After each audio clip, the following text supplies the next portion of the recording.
Yeah, it was good. Got away with my girlfriend actually to Lakes Entrance. It was nice. Good little mental, physical break. But yeah, down there got some good weather. It was good. I think everyone did their own thing, so it was nice. Good part of the world, like, so I think it's a good mini golf course. Did you give that a run or It was anything like that? nice. Nah, I didn't give the mini golf a run. I gave some, what I do? Got on the water, a couple of wineries. It's very, very romantic. Very nice, mate. Now, you had the camp as well before you went on the buy with the one night only. Tell us a little bit about that and what all went down there.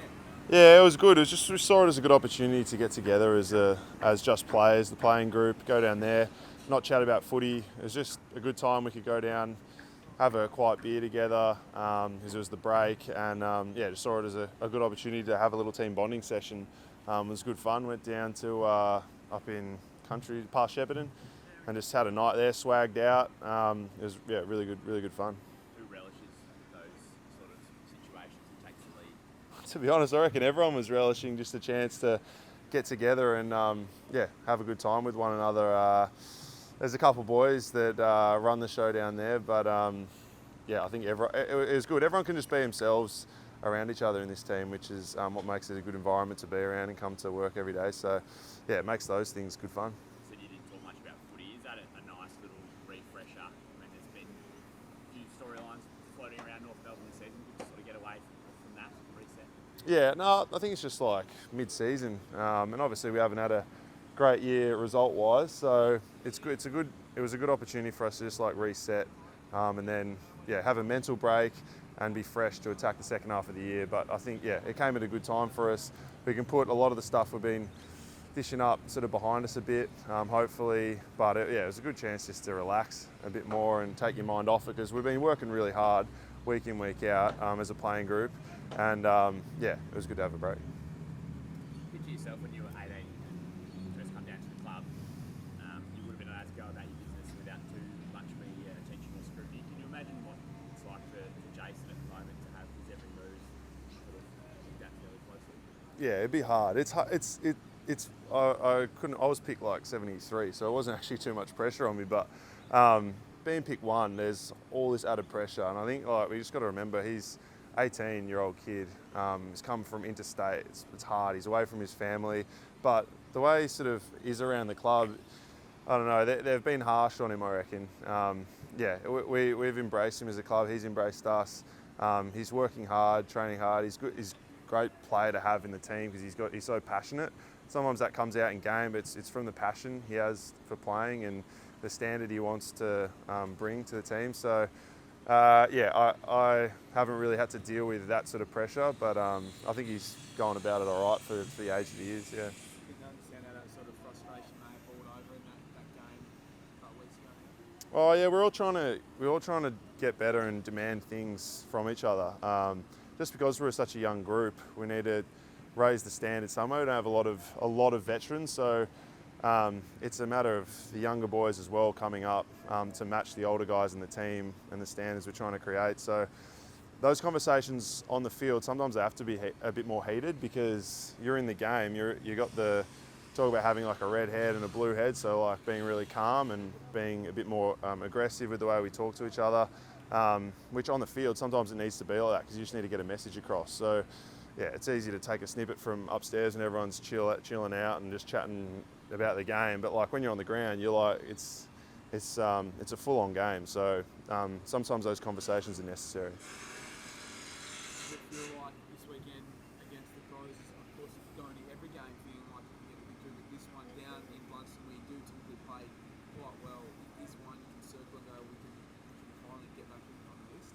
Yeah, like you said, we've been aiming for that every week, and we feel like it is close. While the results and the score lines don't suggest, we do take a lot of positives from the games because there's patches of the games where we do play good footy. It's a matter of doing it for the whole game. It's been like a quarter that's let us down each week, and it's a big quarter, and it's that's a big problem, but like it's fixable.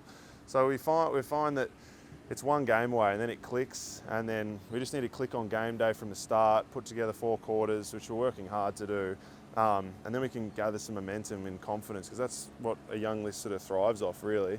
When we haven't had too many players who've won heaps of games, once we get the taste of winning, it'll just sort of snowball a little bit, but we're just searching for that time where we click. So definitely Adelaide, this week is a great opportunity.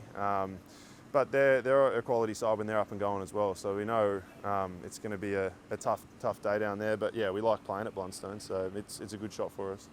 Can you talk us through your mentality as a key forward when you're playing for a team that's probably not getting the amount of supply, 450 entries, when you're not, you look at someone towards the top of the ladder, the amount of supply like Danny would stay getting, let's say, compared to yourself, you're not always getting the clean ball, maybe not as many opportunities. Like, how do you stay focused, don't get frustrated, like that mentality in game, make sure that when the opportunities come, you take it? Yeah, I suppose it's just staying in the game mentally. That when it does turn and when it does click, I'm there for the team. I can't like drop off because it's not coming in nicely or stuff like that. I think as well, there's other parts to my game. It can't just be on a silver platter the whole time. And I understand that. So I've gone to work hard this year at my contested marking, which I still think I can really improve on.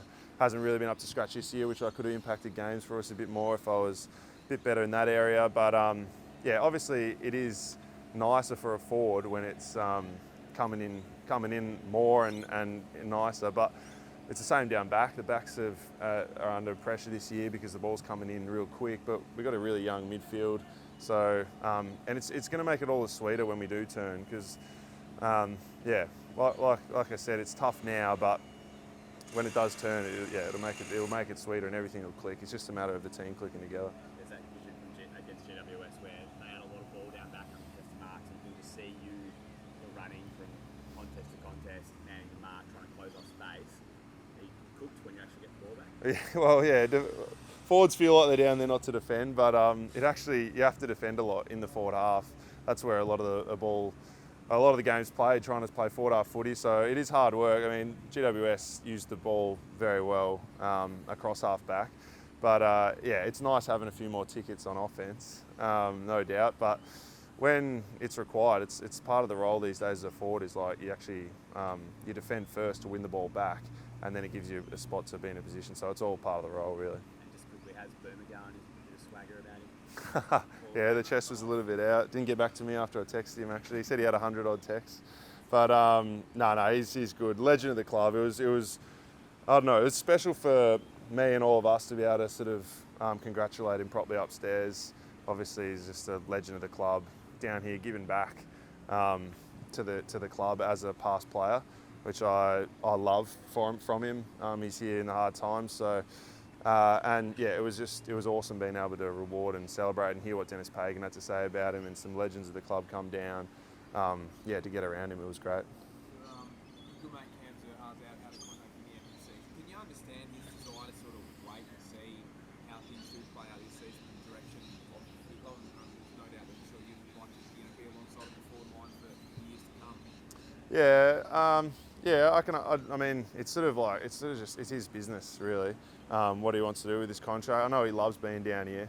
He is my best mate at the club, so I'm all for. I'm sure he'll stay. He's just taking his time with it. Everyone wants to get the best contract they can. So no, it's a personal decision for him. But I'll obviously be in his ear about sticking around with me. So yeah, which I'm sure he will. So it's all in his time. But yeah.